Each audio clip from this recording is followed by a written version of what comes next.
देवेश्वराय देवाय देवसम्भूतिकारिणे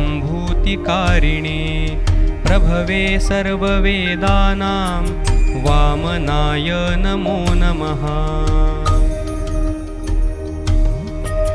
नमस्ते पद्मनाभाय नमस्ते जलशायिने प्रणमामि सदा भक्त्या बालवामनरूपिणे।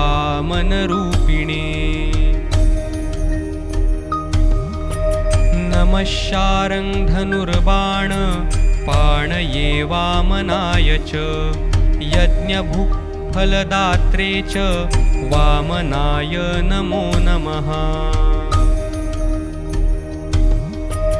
देवेश्वराय देवाय